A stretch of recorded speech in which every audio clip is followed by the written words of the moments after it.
¿Qué tal? ¿Cómo estás? ¿Y cómo están? Y como he venido diciéndote durante todos estos días, una vez más te digo gracias por permitirme llegar hasta el lugar donde estés recibiendo esta señal, en este espacio cibernético donde espero podamos de alguna manera interactuar juntos, mirando, analizando la vida desde otras perspectivas en las que a lo mejor estábamos antes acostumbrados. ¿Cómo podemos interactuar? Pues puedes escribir aquí en la página de Facebook o de YouTube, independientemente de donde estés recibiendo la señal, de alguna forma nos vamos a conectar. También puedes escribir al email donde podemos recibir tus pedidos, tus comentarios y también si tienes alguna necesidad especial, puedes escribirla allí y con gusto vamos a estar orando a Dios para que Él pueda atender esa necesidad tuya.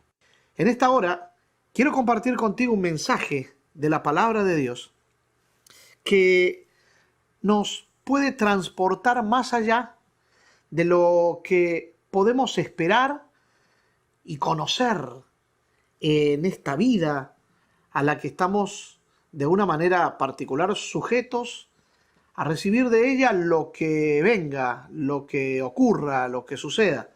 Quizás no deba ser tan así y hoy podemos empezar a mirar desde otra perspectiva elementos que nos ayuden a trascender más allá y a tener la certeza y la seguridad de que hay algo más allá que nos puede estar esperando. El texto que quiero compartir contigo está en el Evangelio de San Lucas, capítulo 7. Los versos 11 al 17 son los que te invito a que podamos meditar juntos. Mira cómo dice Lucas, el escritor. Aconteció que después de esto, está hablando de Jesús, fue a la ciudad llamada Naín, e iban con él muchos discípulos y una grande multitud. Cuando llegó cerca de la puerta de la ciudad, sacaban afuera un difunto, hijo único de su madre, la cual también era viuda, y había con ella mucha gente de la ciudad. Cuando el Señor la vio, se compadeció de ella y le dijo: no llores. Luego se acercó, tocó el féretro, y los que llevaban el féretro se detuvieron. Entonces dijo al muerto: joven, a ti te digo, levántate. Entonces el que había muerto se incorporó y habló, y Jesús lo devolvió a su madre. Y el temor se apoderó de todos y glorificaban a Dios diciendo: un gran profeta se ha levantado entre nosotros, Dios ha visitado a su pueblo. Y su fama se difundió por toda Judea y por todos los alrededores. Es interesante cómo Lucas introduce este relato. En su introducción del relato, él pretende unir el pasaje anterior con el que estábamos nosotros leyendo. Y el pasaje anterior, si tú lo miras con detenimiento, allí en el capítulo 7 del Evangelio de Lucas, vas a encontrar que tiene que ver con la sanidad del siervo de un centurión. Y ese siervo del centurión es sanado a la distancia por Jesús. Jesús ni siquiera tiene que ir hasta la casa del centurión para sanar a su siervo. Declara su palabra y su palabra poderosa, como hemos hablado durante estos días, llega hasta el lugar donde está este hombre, penetra su cuerpo esa palabra viva y de vida y produce la sanidad. Y luego de allí, Jesús no se queda contento con haber sanado al siervo del centurión, sino que camina 47 kilómetros, 28 millas aproximadamente, hasta llegar a la ciudad de Naín para alcanzar otra vida, para transformar otra experiencia, para traer bendición a otra familia. Y digo que Lucas intenta unir estos dos relatos con la expresión aconteció que después de esto. Cuando tú escuchas una expresión así, te preguntas ¿después de qué? Y para saber después de qué tienes que leer el relato anterior. Entonces allí está la unidad de los dos relatos, el anterior y el que sigue. ¿Por qué Lucas hace eso? Quizás porque de una manera particular él está tratando de transmitirnos la realidad de un Jesús que no descansa. De un Jesús que todo el tiempo está buscando corazones para salvar, para sanar, para redimir. Porque nosotros podemos estar viviendo en un tiempo de parálisis social, en cierto sentido, porque la cuarentena nos confinó a estar dentro de nuestras casas, a que mucha gente perdiera sus trabajos, a que el mundo y la economía en gran parte, en un 80, un 90% se paralizara y pensamos que todo está paralizado. Pero hay alguien que no paró. Hay alguien que no ceja en su intento por bendecir, por hacer el bien. Y ese es Dios, ese es Jesús. Jesús no para. Lo hemos dicho durante todo este tiempo. El mundo puede estar en cuarentena, pero Jesús no está en cuarentena. La gracia de Dios no está en cuarentena. Esa bendita gracia de Dios que opera por su espíritu, sigue trabajando, sigue haciendo, sigue obrando, sigue tocando, sigue alcanzando, y quizá lo que hemos estado viviendo estos días sea parte de esto que estamos hablando. Porque yo sé que el Señor de alguna forma ha llegado a tu vida, ha llegado a tu corazón. La palabra de Dios, viva, eficaz, penetrante, como espada de dos filos, que penetra hasta partir el alma, el espíritu, las coyunturas y los tuétanos, y discierne los pensamientos y las intenciones mismas del corazón, puede llegar hasta ti ahora, a través de esta señal, donde estés allí mirando, y puede hacer por ti la diferencia, porque es la palabra de Dios la que hace la diferencia. Y esa palabra un día se encarnó en la persona de Jesús. Y es ese Jesús que no para, que no descansa, que vive constantemente buscando corazones para salvar, que no se conformó con sanar al siervo del centurión a la distancia, sino que ahora camina 47 kilómetros, 28, 29 millas, hasta llegar a otra vida con necesidad. Y así lo seguirá haciendo, y después buscará a otro, y después a otro, y después a otro más, y te buscará a ti, y me buscará a mí, y probablemente ahora mismo te esté buscando. Qué lindo como lo relata Lucas. Dice que con Jesús, mientras él se trasladaba a Naín, iban con él muchos discípulos y una grande multitud. ¡Wow! Si muchos son una multitud, ¿cuánto más son una grande multitud? Había tanta gente. ¿Alguna vez te pusiste a pensar por qué razón las multitudes seguían a Jesús? Siempre lo vas a ver cuando leas los evangelios. Los evangelios son los relatos de la vida pública de Jesús. Son 4: Mateo, Marcos, Lucas y Juan. Hoy estábamos leyendo de Lucas. Pero siempre en todos los vas a ver a Jesús rodeado de gente. Todo el mundo lo buscaba. No tenía descanso, a menos que adrede él se apartara para estar más tranquilo. Pero incluso hasta cuando hacía eso, las multitudes se enteraban y llegaban. ¿Por qué las multitudes lo seguían? ¿Por qué todavía las multitudes lo buscan y lo siguen? ¿Por qué tú estás escuchando? Puede ser que pienses que estás escuchando porque alguien te pasó la señal o te hizo un share en Facebook o no sé, alguien te invitó para que mires y a lo mejor para quedar bien con ese alguien tú decidiste mirar. Puede ser que pienses que es el motivo por el que estás mirando y a lo mejor haya algo de eso, pero la realidad es que si tú pudieras mirar en lo más profundo de tu corazón, descubrirías la razón esencial por la cual estás mirando, que es la misma por la cual las multitudes seguían a Jesús. La razón tiene que ver con el hecho de que Jesús no solamente tiene en sus manos lo que nosotros necesitamos para vivir la vida con plenitud y seguridad, sino que Jesucristo mismo es Él lo que necesitamos. Por eso, uno de los escritores de la Biblia llegó a llamar a Jesús con el nombre o con la frase o con el título de el deseado de todas las naciones, el deseado de todas las gentes, el deseado de las personas, el deseado del corazón humano. O sea, que lo que el corazón humano gime y clama por llegar a tener no es dinero, no es fama, no es poder como a veces pensamos que cuando tengamos esas cosas se llenará nuestro corazón. No, lo que nuestro corazón gime y clama por tener no es otra cosa que un encuentro con Jesús. Nuestro corazón lo desea, lo anhela. ¿Sabes por qué? Porque hemos salido de sus manos. Y solamente en sus manos estaremos seguros. Y en sus manos podremos alcanzar el propósito por el cual hemos sido creados. Hemos sido creados para adorarlo. Hemos sido creados para vivir con Él. Y hemos sido creados para vivir eternamente y adorarlo eternamente. Por eso las multitudes lo seguían. Por eso tú estás escuchando en esta hora la palabra y estás sintonizando esta señal. Si analizas allí en lo más profundo te darás cuenta que tu corazón está buscando a Jesús. Y está buscando a Jesús porque Él de alguna forma lo despertó y te está haciendo entender que necesitas con toda la fuerza de tu ser tener una experiencia especial de cercanía con Él, que se acerca hacia ti todos los días.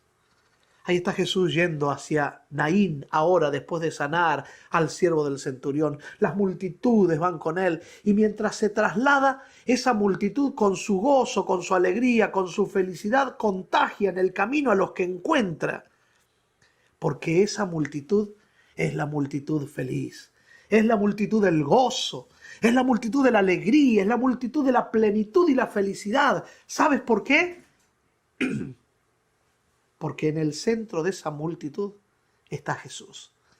Y cuando Jesús está en el centro de una vida, de una relación, de una actividad, de una experiencia, de una empresa, de lo que fuere. Cuando Jesús está en el centro, Jesús hace la diferencia, totalmente.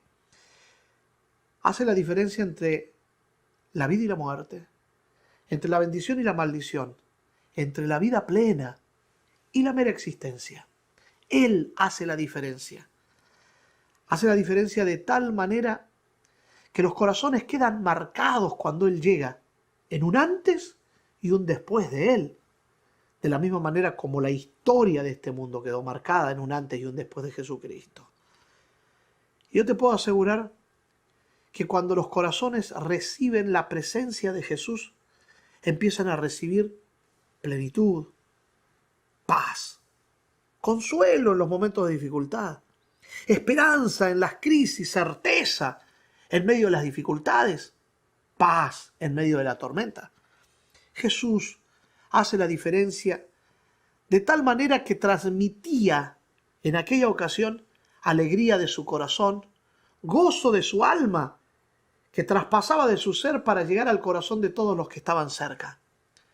Porque la vida con Jesús es una vida de gozo, es una vida de reposo, es una vida de tranquilidad y fortaleza. Porque, insisto, Él trae todas esas cosas. Por eso esa multitud, mientras iba caminando, iba transmitiendo eso. Y la gente, al ver a esta gente feliz, querían tener lo que ellos tenían. Seguro alguien preguntó, pero ¿por qué están tan contentos todas estas personas que vienen caminando desde tan lejos? Porque a fin de cuentas, caminar puede ser un buen ejercicio, pero caminar mucho, a veces cansa demasiado. ¿Alguna vez caminaste 5 millas? ¿10? ¿20? Estamos hablando de 28, 29 millas. Es tremendo. Y esta gente, en vez de irse quejando, iba con alegría, cantando con gozo y contagiando con el gozo que sentían a los que estaban alrededor, porque los que veían a la multitud feliz querían ser parte de ella, porque querían tener lo que ella tenía. Y esa multitud no tenía algo, tenía a alguien. Y ese alguien es Jesús.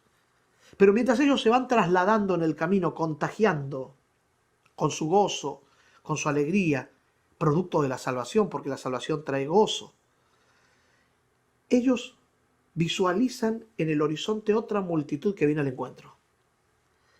La realidad de la otra multitud es todo lo contrario a la multitud donde Jesús está. La multitud donde Jesús está es la multitud del gozo, la alegría, de la felicidad, de la vida, de la plenitud, de la bendición. Pero la otra multitud tiene realidades opuestas. Es la realidad de la tristeza, es la realidad de la desesperación, es la realidad de la crisis, es la realidad del llanto, es la realidad de la angustia. Porque en el centro de esa multitud yace inerte dentro de un féretro un joven. Y al lado del féretro de este joven está su madre, con una congoja tan grande que contagia a toda la multitud, que llora inconsolablemente. Es la multitud de la tristeza. Y claro, ¿cómo no sentir tristeza ante la pérdida de un ser amado? Dicen los psicólogos, los que conocen acerca de este asunto, de las conductas humanas y los procesos mentales, esa es la definición de psicología. Los sociólogos que estudian también a los seres humanos, sus conductas sociales, están de acuerdo y concluyen con la realidad de que toda pérdida para el ser humano causa una desestabilización. Por eso las crisis nos desestabilizan, porque las crisis nos amenazan con que perdamos algo. Y si no perdemos nada material, por lo menos perdemos la forma en la que vivíamos la vida, porque la crisis nos amenaza trayéndonos un cambio en algo. Y ese cambio nos desestabiliza, nos provoca esa crisis. Y viceversa, la crisis provoca el cambio provoca la crisis. Pero de todas las crisis que podamos vivir, cuando algo se nos modifica, esta tiene que ver con la pérdida. La pérdida de un trabajo, la pérdida de una relación, la pérdida de algo que para nosotros es importante, aun cuando para los otros no. Digo, a lo mejor un día pierdes algo insignificante, hasta incluso puede ser un adorno, y a ti te causa tristeza esa pérdida de algo tan pequeño que para otros no puede ser importante, pero para ti sí, porque tú le asignaste un valor sentimental a eso que perdiste. Pero sin temor a equivocarme, de todas las pérdidas que podamos tener, la que más nos causa dolor y nos desestabiliza de una forma significativa es la pérdida de un ser amado en las garras de la muerte. Porque cualquier otra cosa que perdamos de alguna u otra manera se puede reponer. Pero la pérdida de un ser amado en las garras de la muerte. Quizá puedas recordar la vez que estuviste frente al féretro de ese ser que amabas y que todavía amas porque guardas los recuerdos en el corazón. Y recuerdas la impotencia que se siente al estar allí frente a esa persona. Si todavía respirara, harías lo que seas para tratar de ayudar, pero ahora nada alcanza. De todas las pérdidas, la pérdida de un ser amado en las garras de la muerte es la peor. Pero de alguna manera nosotros los seres humanos hemos aprendido a lidiar con la muerte. No era el plan de Dios que la muerte llegue a ser parte de nuestra experiencia. Incluso hasta suena paradójico nuestra realidad. Porque a veces decimos que hay personas que viven muriendo. ¿Cómo es eso? Vivimos para morir. Una paradoja nuestra vida. Vivimos sabiendo que vamos a morir. Contamos semanas, meses, años de cercanía al sepulcro, porque el día que llegamos al sepulcro dejamos de contar. Hemos terminado de alguna manera particular aceptando la muerte como parte de nuestra experiencia y nos parece normal que la gente muera, cuando la realidad es que nunca fue el plan de Dios que eso sea así. Lamentablemente, la muerte intrusa se metió en este mundo cuando entró el pecado, cuando Adán y Eva tomaron del fruto del árbol prohibido, trajeron el pecado que es desunión de Dios, que es fuente de vida, y al desconectarnos de Dios el resultado natural sería la muerte. Hemos aprendido a lidiar con la muerte de tal manera que nos hemos inventado expresiones, palabras para graficar el dolor sin sentir nada, porque nos golpea de tal manera la muerte a nuestro interior, en nuestro corazón, que buscamos mecanismos de defensas, barreras, para que el impacto de la muerte no sea tan duro con nosotros. Entonces hemos inventado palabras que describen el dolor. El esposo, la esposa, el cónyuge pierde a su cónyuge y lo llamamos viudo, viuda.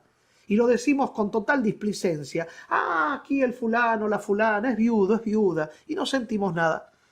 Y no nos damos cuenta que estamos describiendo un dolor profundo que sintió esa persona en la pérdida de ese ser con el que había decidido vivir el resto de su existencia. La persona más importante, quizá, en su vida. Cuando un hijo pierde a un padre, lo llamamos huérfano. Y lo decimos así también, con total naturalidad. Aquí tenemos a los huérfanitos. Y no nos damos cuenta que describimos el dolor que alguien cargará siempre, porque la cicatriz quedará allí. En la experiencia de personas que habrán crecido con carencias, porque en algún momento habrán necesitado el brazo, la mano, el consejo, la ayuda de ese ser que ya no está y que no estuvo cuando se lo necesitó y que nunca se podrá reemplazar. O sí, con tal de no sentir el embate de la muerte. Hemos aprendido a lidiar con ella inventándonos palabras para describir este dolor. Y hasta incluso llegamos a decir que nos parece natural, que la muerte es parte de la vida. ¡Qué paradoja! Pero sin lugar a dudas, hay momentos en los que no tenemos respuesta ni palabras de consuelo.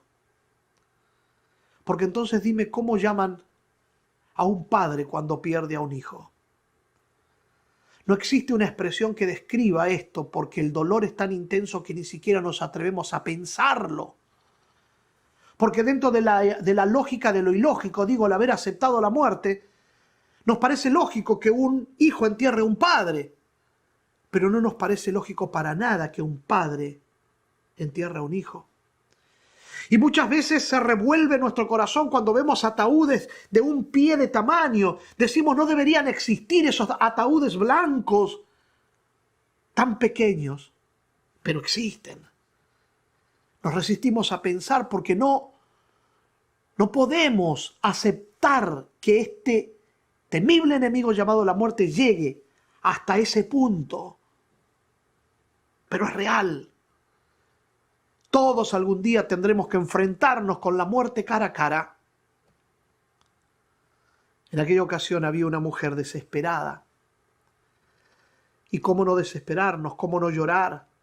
Si a fin de cuentas es bueno también para el alma el desahogo, la catarsis, como le llaman los psicólogos. El vaciar nuestro dolor sacándolo de adentro para afuera a través de las lágrimas que dejan entrever lo que sentimos, para entonces poder continuar la vida guardando en el corazón los recuerdos como cicatrices que quedarán allí, recordándonos la vez que perdimos ese ser que amamos. ¿Qué tiene de malo llorar?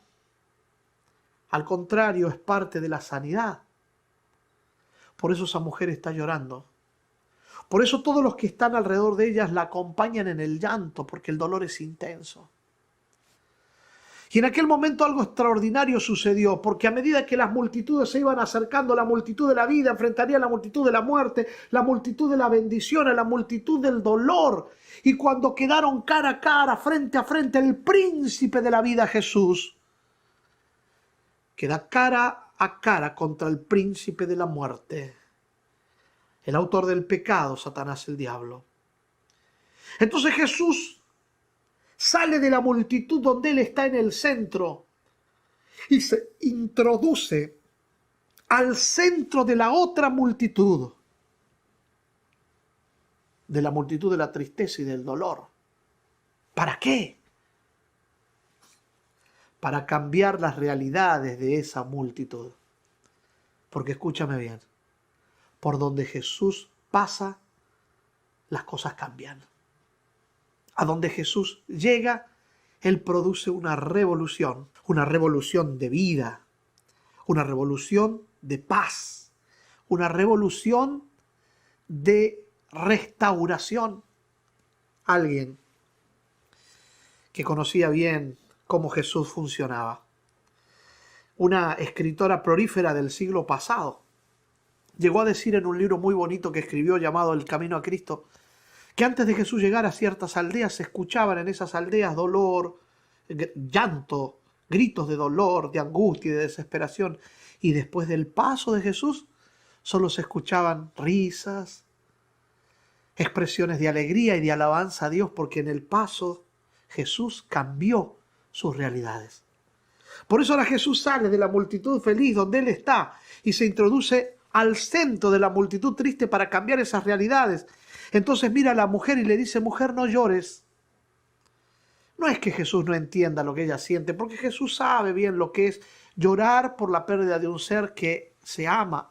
Él lloró cuando el ángel, aquel poderoso, se rebeló contra él en el cielo. Lloró cuando Adán y Eva tomaron del fruto del árbol prohibido.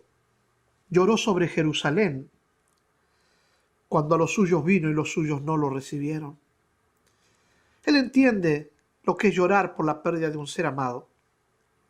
Cuando le dice a esta mujer que no llore, no es porque no la entienda, sino porque está dispuesto a secar sus lágrimas. Y esto es muy interesante.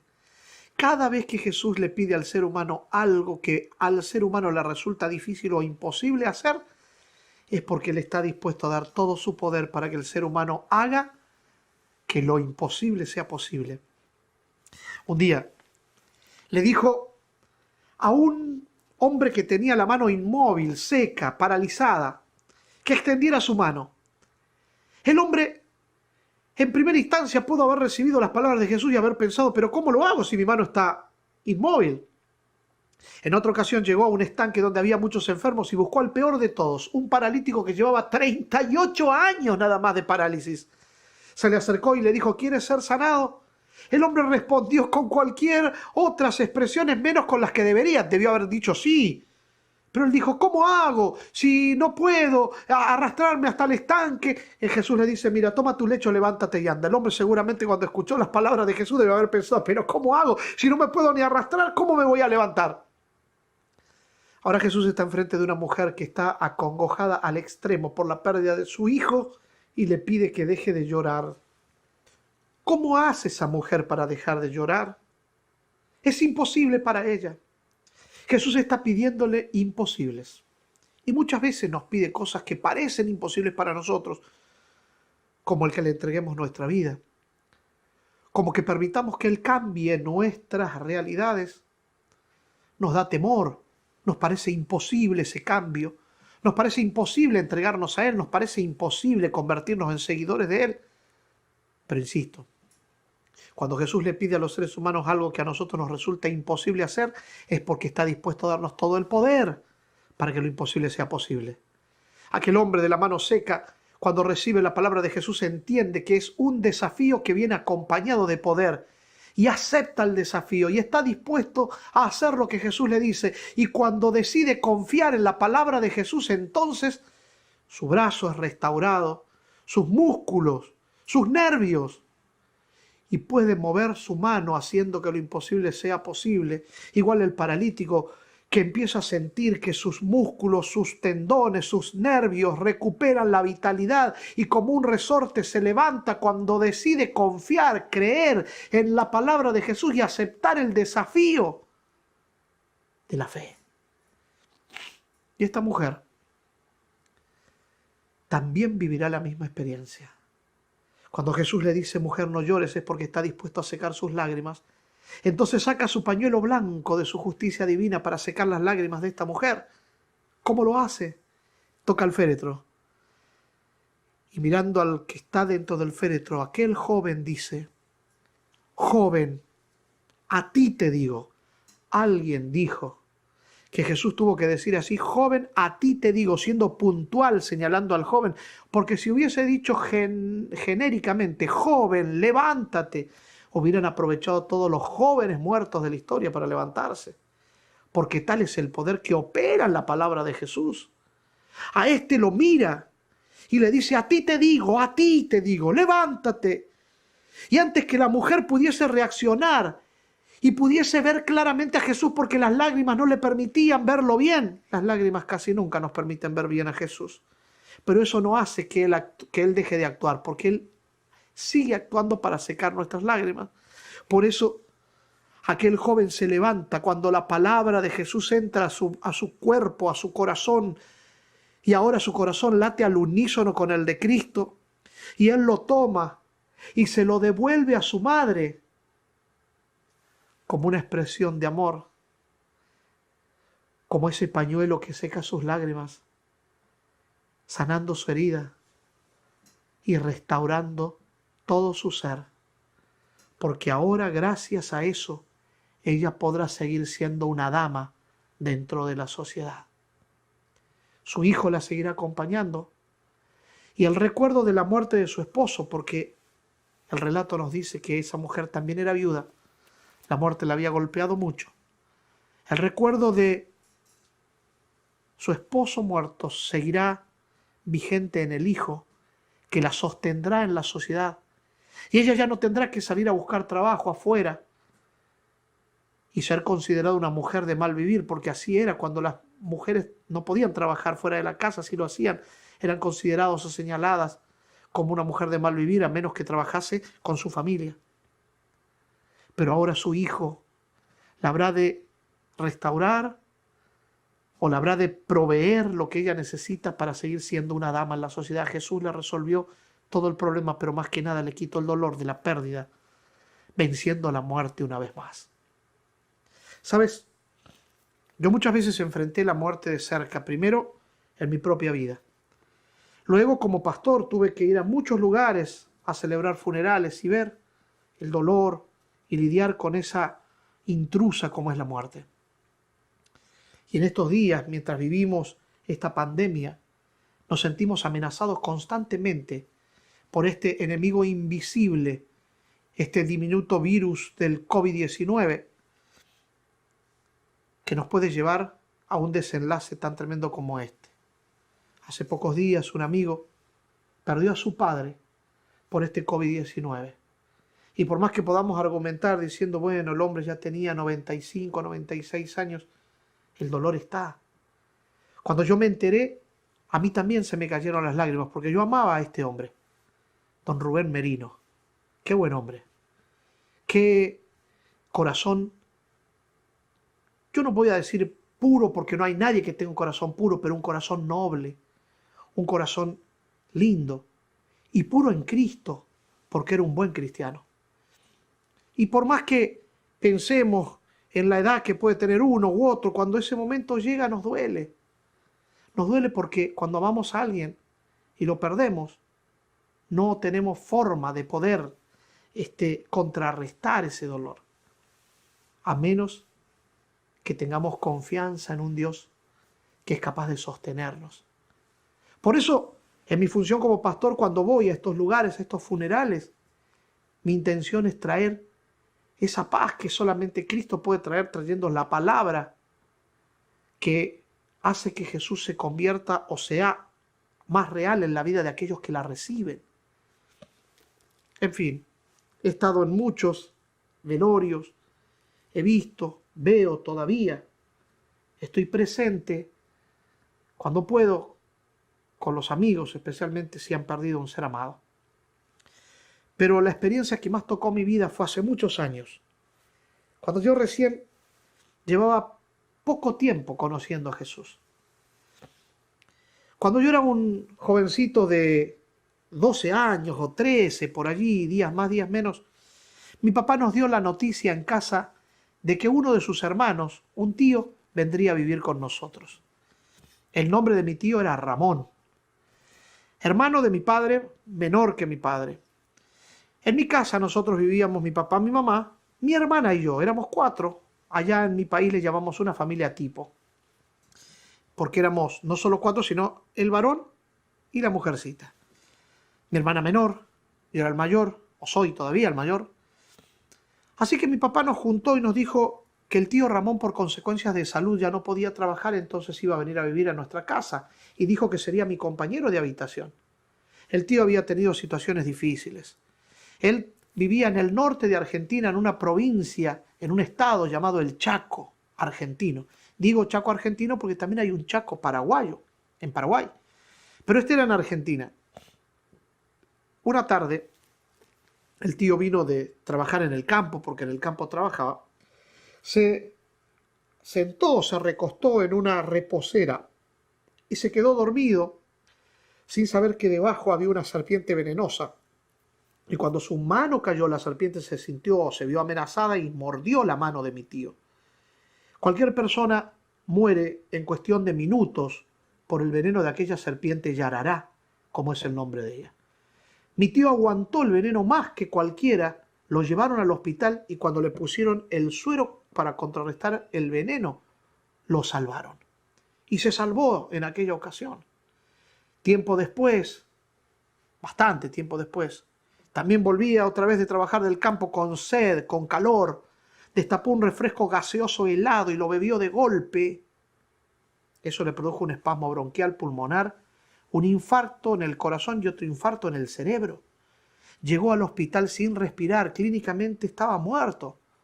Y con golpes de electricidad, los médicos lo revivieron.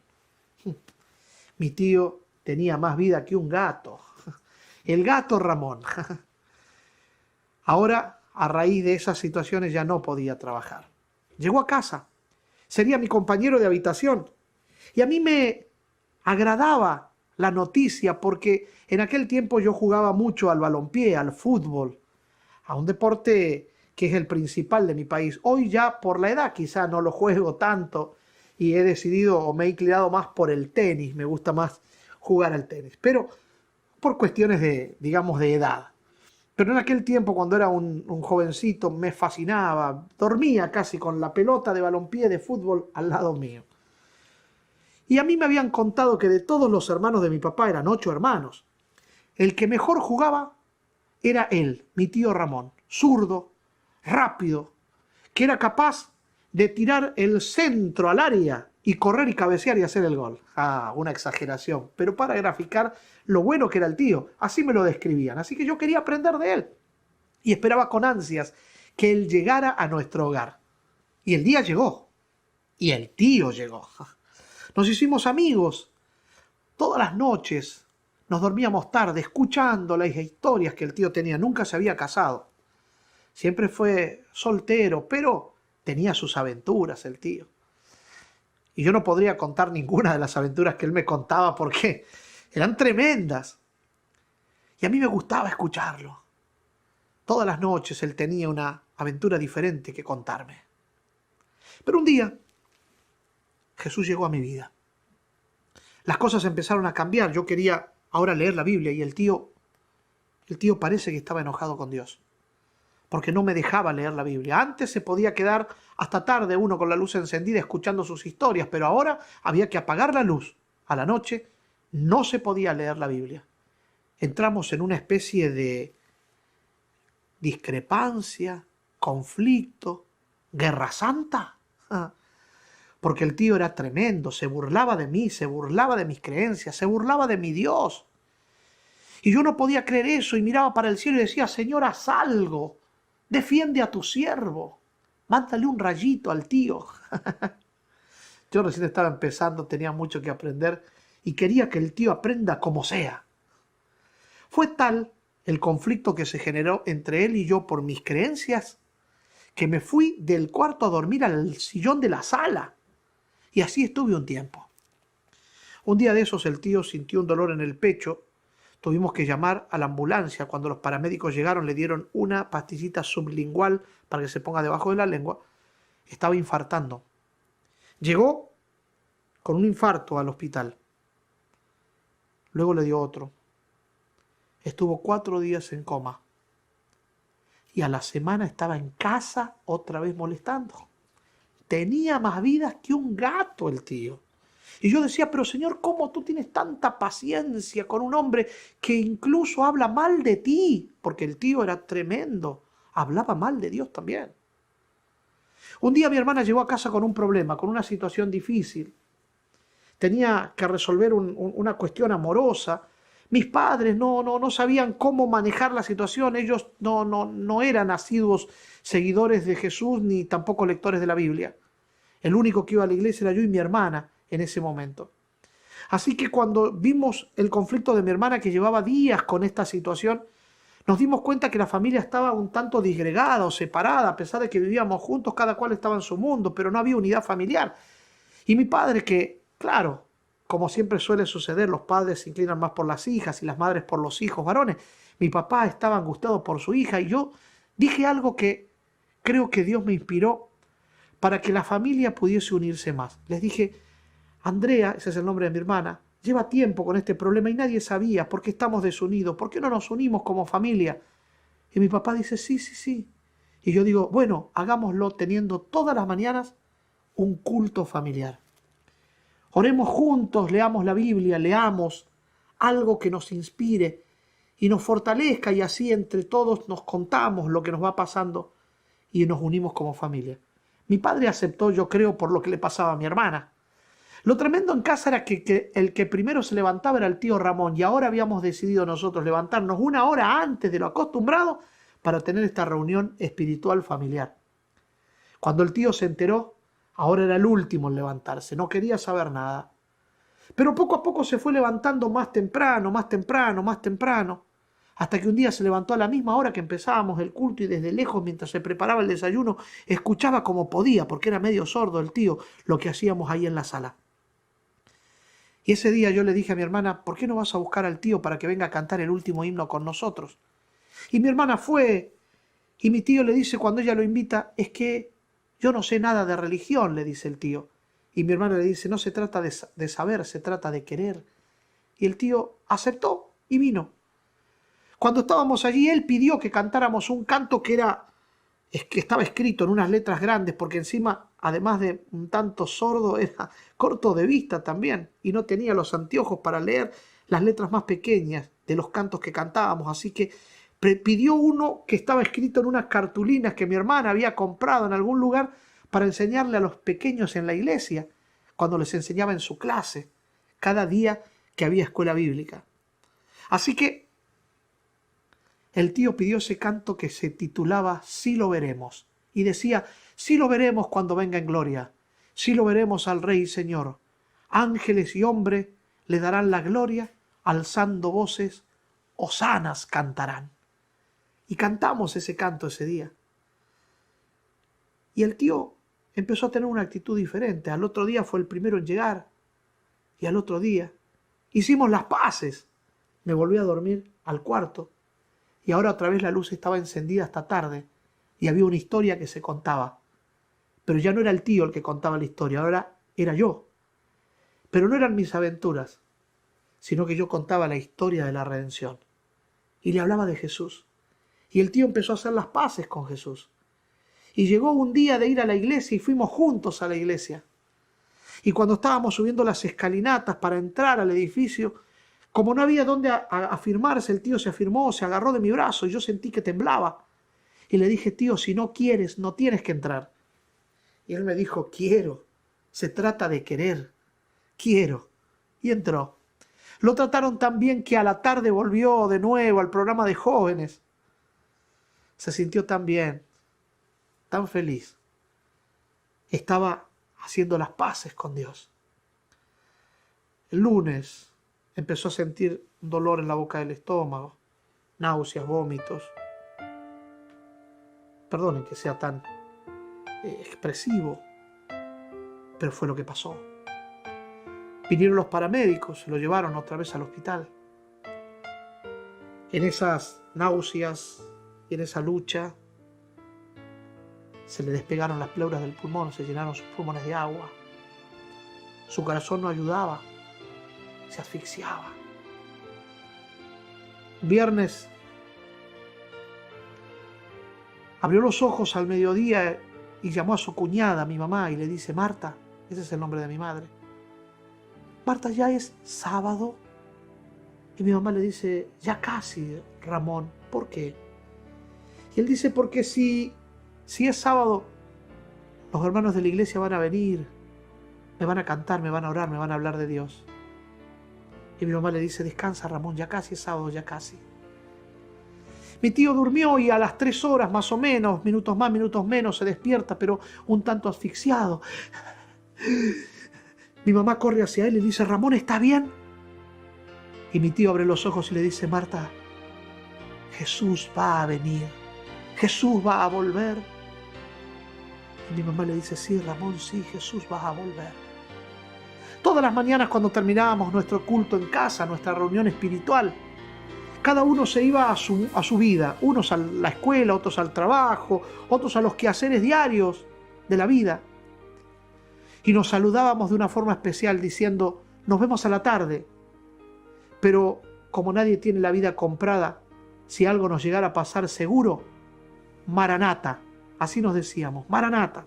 ¿Sabes lo que quiere decir Maranata? Maranata es una palabra extranjera que significa el Señor vuelve, el Señor viene. Y así nos saludábamos. Ahora el tío le dice a mi mamá, Jesús va a venir. Y mi mamá le dice, sí, Ramón, sí, Jesús va a venir. Y mi tío le dice, Maranata, Marta, Maranata.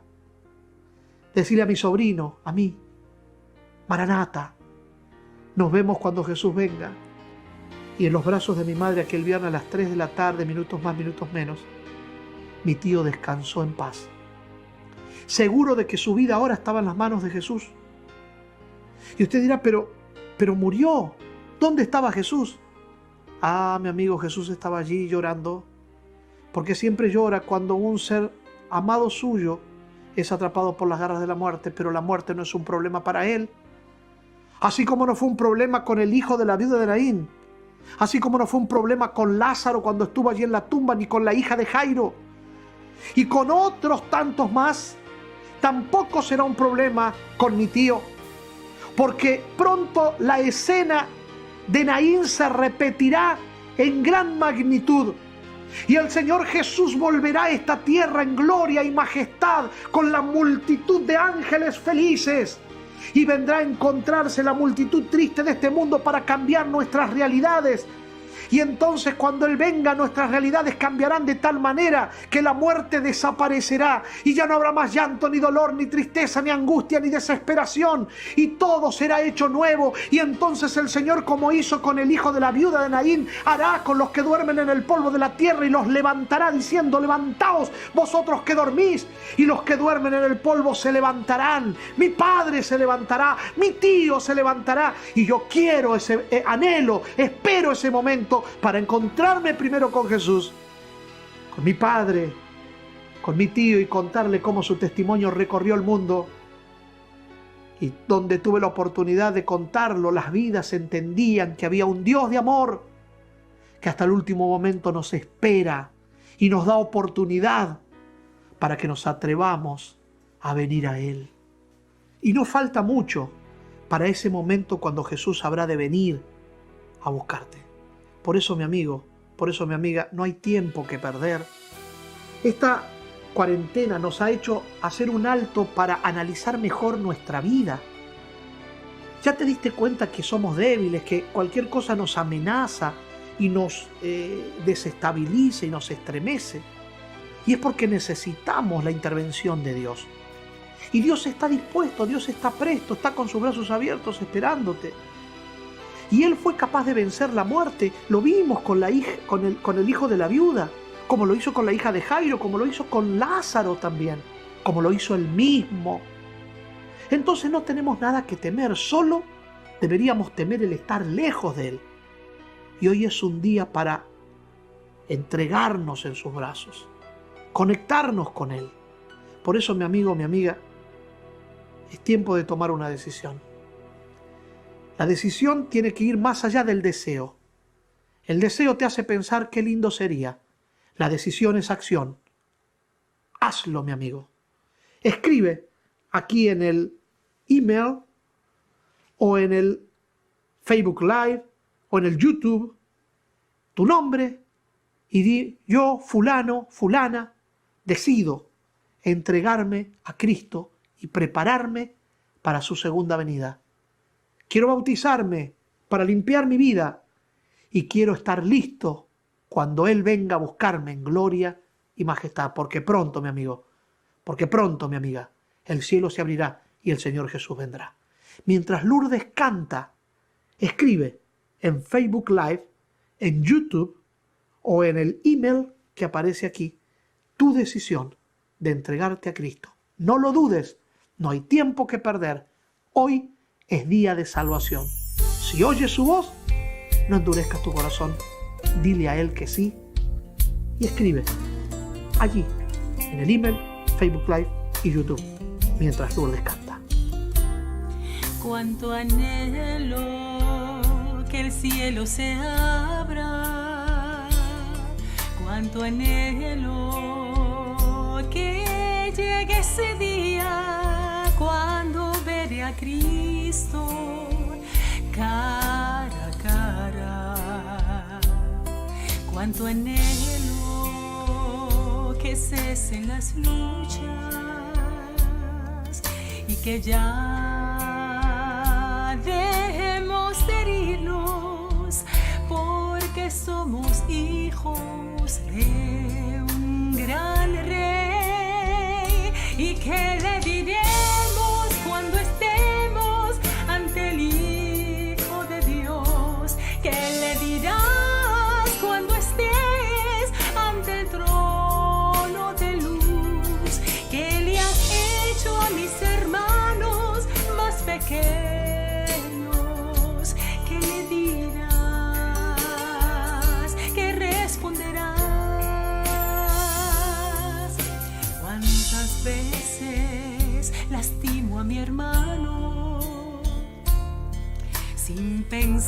reparen el daño causado a una alma afligida y malherida.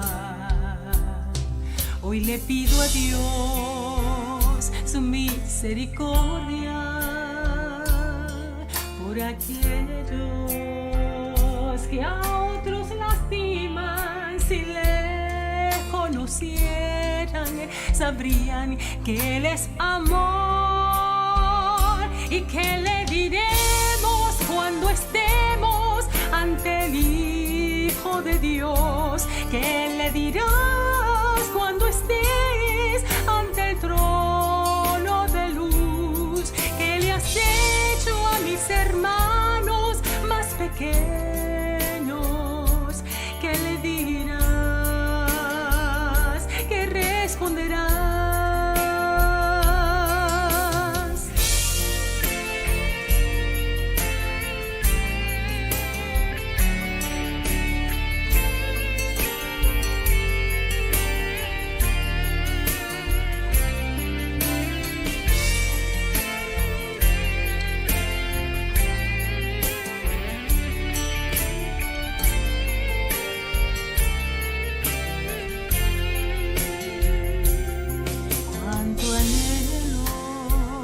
Las tumbas se abran y los seres que hayamos perdido sean levantados y transformados. Quiero estar allí con mis seres queridos y poder al fin encontrarnos de nuevo y caer de rodillas a los pies de mi Señor. Qué maravilloso será el cielo con mi Cristo y miles de ángeles cantando por los siglos,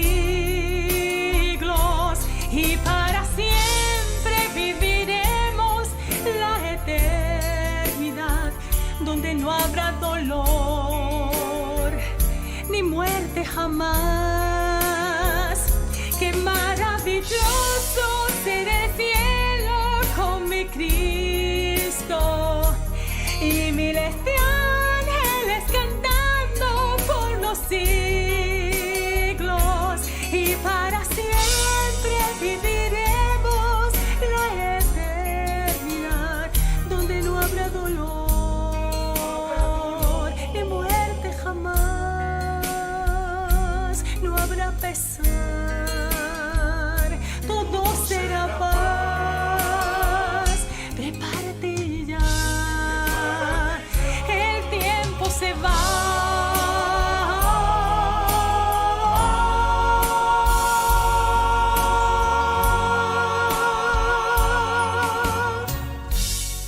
Te felicito por la decisión. Te felicito porque hay gozo en el cielo, hay gozo en la iglesia y hay gozo en mi corazón. Porque tú has decidido y has escrito tu decisión. Vamos a orar por eso. Señor, gracias por los amigos y amigas que hoy han escrito su decisión. Hoy ellos han pasado de muerte a vida. Hoy han pasado a la eternidad, porque en ti es posible vivir eternamente.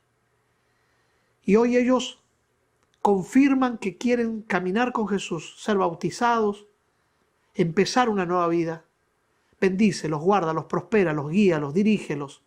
Mantén sus nombres en el libro de la vida y dales a ellos, Señor, la virtud de seguir creciendo en el conocimiento de Jesús cada día. Bendice a los amigos que no se atrevieron a tomar hoy esa decisión para que sigan meditándolo y pronto puedan hacerlo. Pero a los que la tomaron, Señor, alabo tu nombre por eso y pido que les confirmes que la decisión que han tomado es la mejor decisión que alguna vez podían haber tomado. Los entrego en tus manos. Gracias por todo, Señor. Quedamos así todos en tus manos de amor, en el nombre de Jesús. Amén y amén. Hasta pronto.